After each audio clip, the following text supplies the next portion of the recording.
com estas e outras informações, ao vivo para a Assembleia Legislativa, onde nesse momento fala o governador do estado, Rafael Fonteles, após mensagem à Assembleia Legislativa. Vamos ouvir. Ministro Camilo Santana, que haverá um fomento para isso.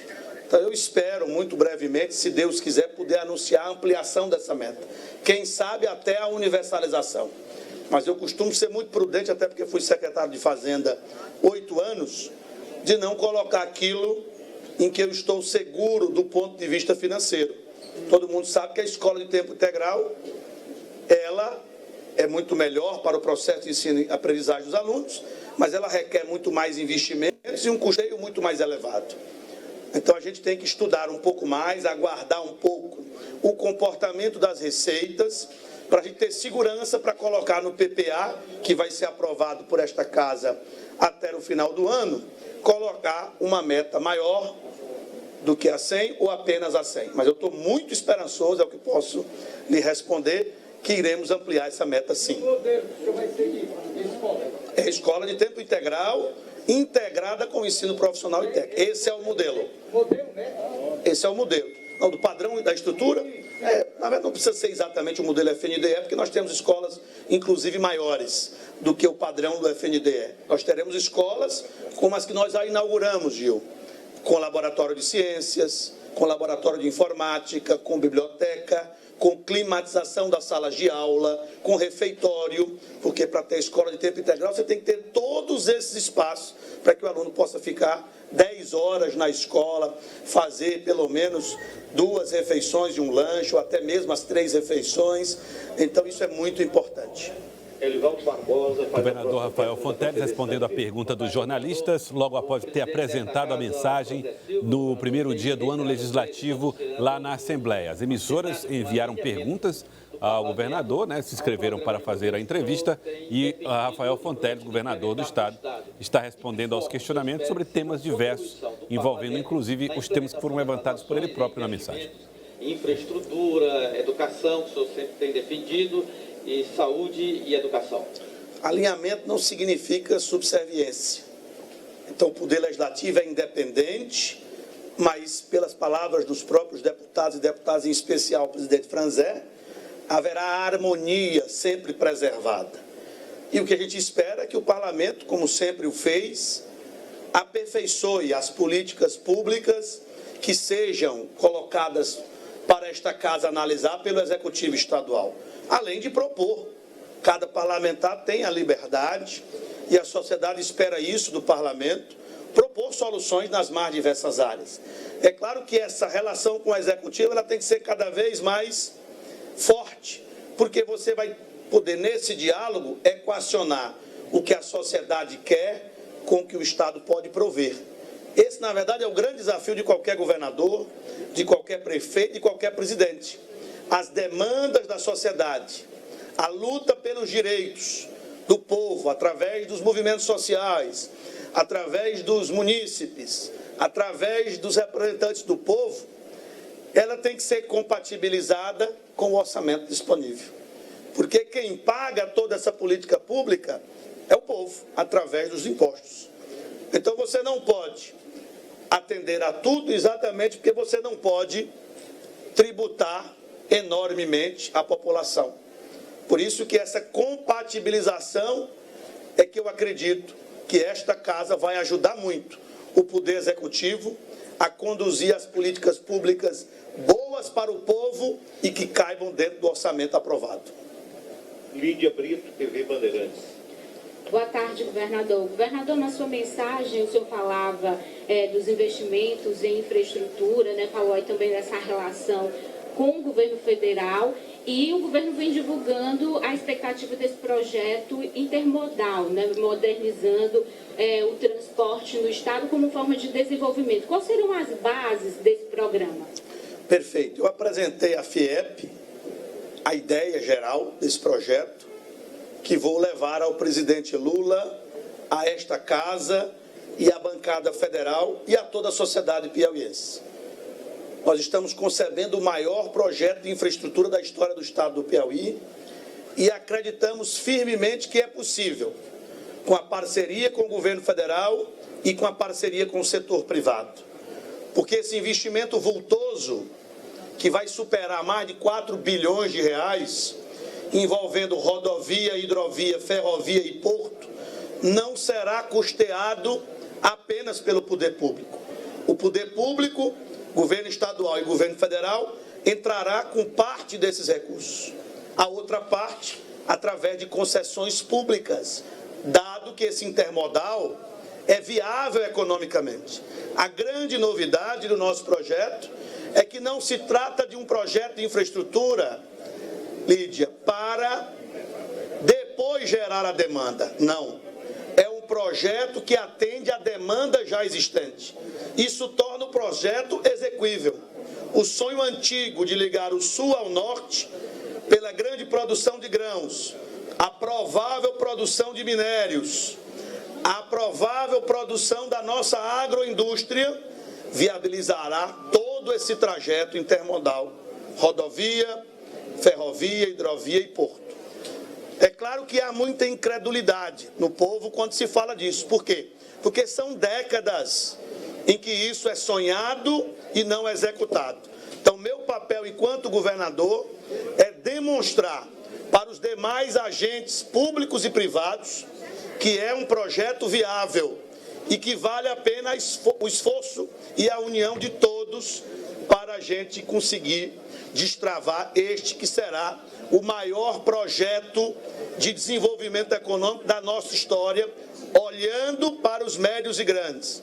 Isso não significa que nós iremos esquecer, muito pelo contrário, eu falei muito na campanha, que a nossa prioridade são os pequenos negócios do campo e da cidade. Mas precisamos sim desse intermodal para atrair cada vez mais a agroindústria, empreendimentos industriais e dar um salto no PIB do nosso estado. Mas este PIB vai crescer sendo distribuído sempre, como foi feito, muito bem feito, pelos governos anteriores do meu querido governador Wellington Dias, atual ministro do presidente Lula. Agora, Grupo Meio Norte, Isabel Cardoso de Melo. O senhor trabalha com alguma meta de perspectiva de crescimento do PIB para o Piauí?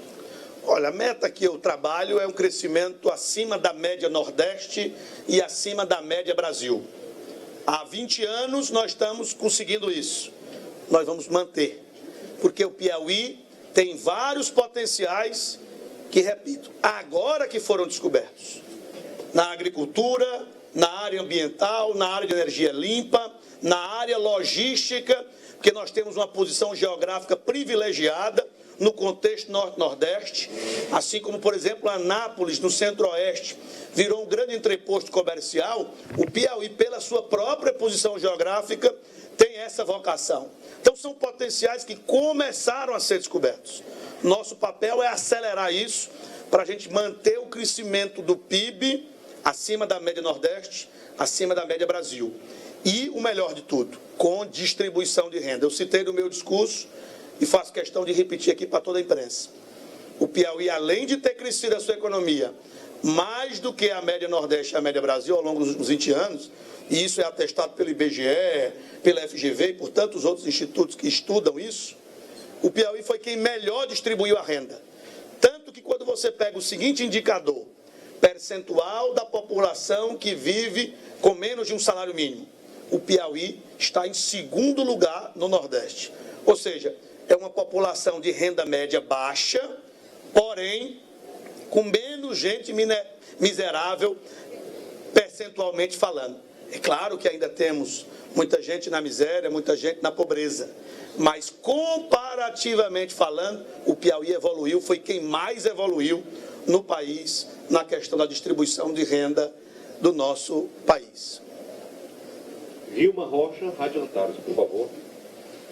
Boa tarde, governador. Eu gostaria de perguntar sobre o turismo, né? O senhor falou ali na sua mensagem também, que o turismo é um grande potencial de geração de emprego e renda em qualquer lugar do mundo.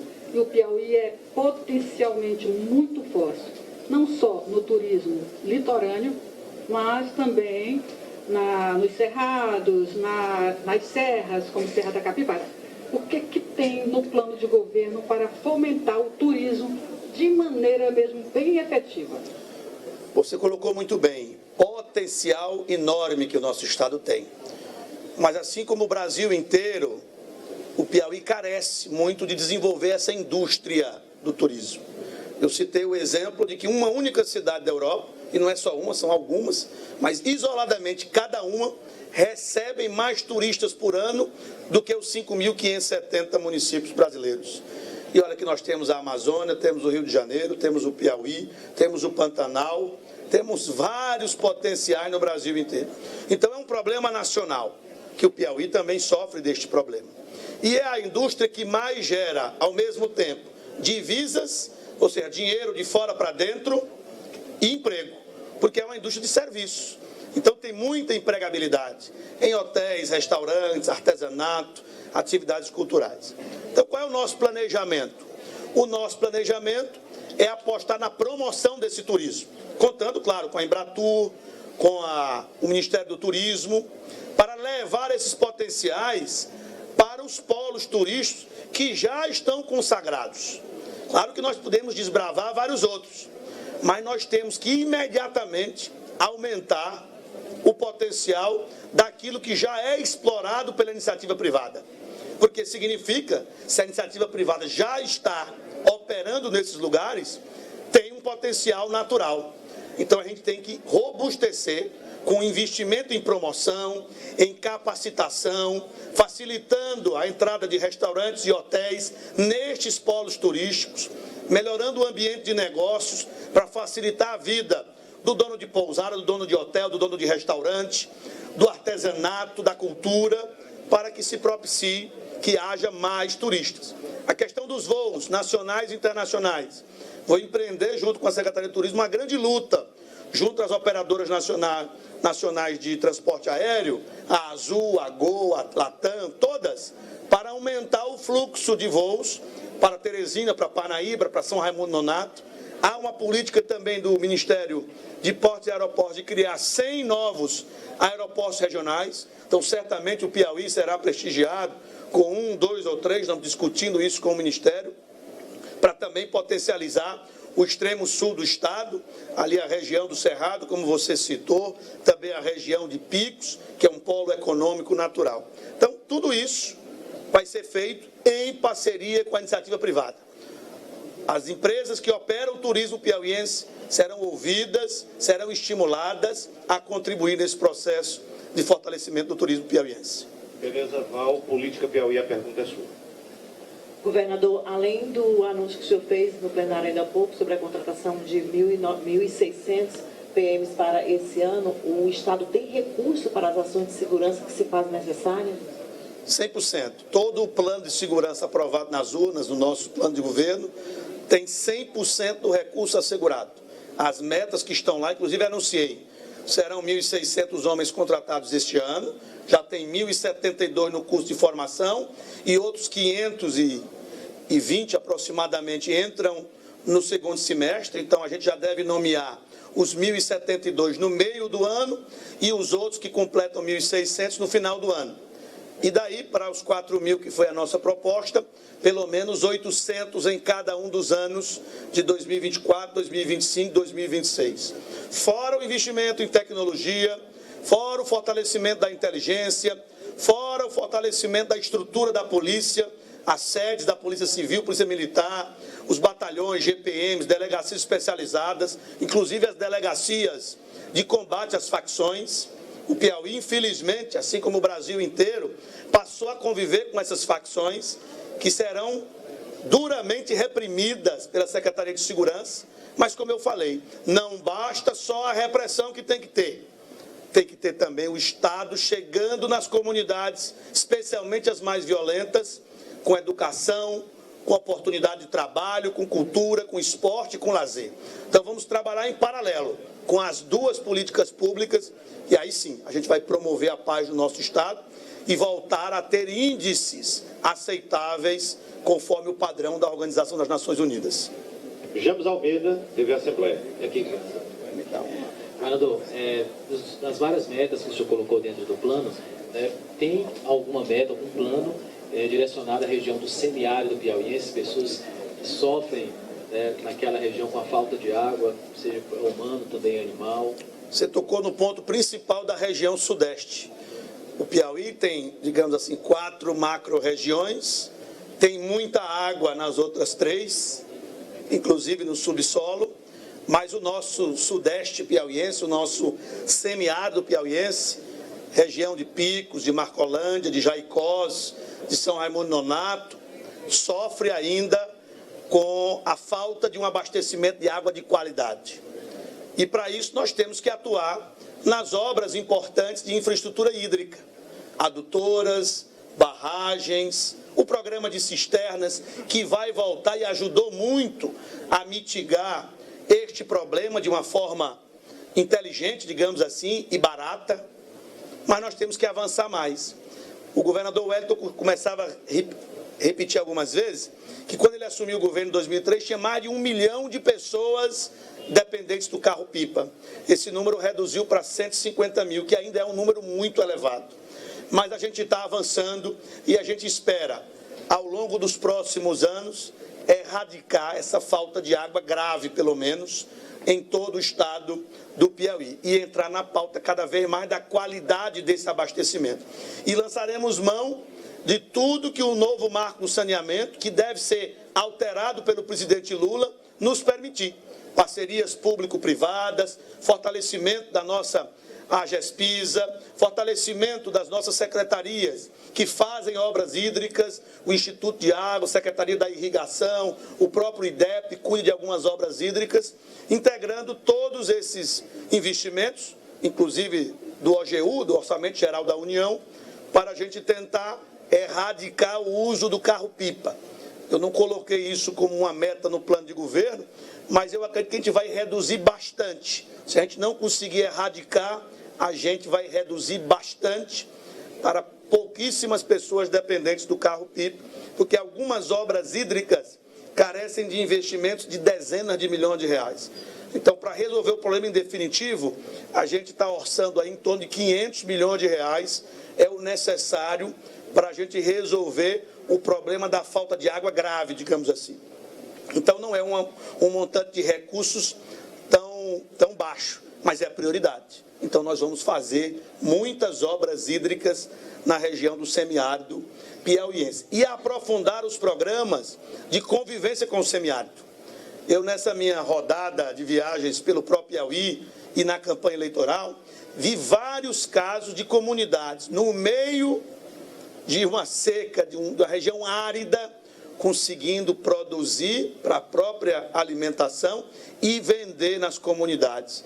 Às vezes com um poço, com energia solar e a assistência técnica. O programa do FIDA, o Viva Semiárido, foi muito bem sucedido. Então nós vamos ampliar essa política pública de convivência com o semiárido, para que as pessoas, além de ter o acesso à água, consigam produzir o que é possível produzir para consumo próprio e para vender, aumentando, portanto, sua qualidade de vida.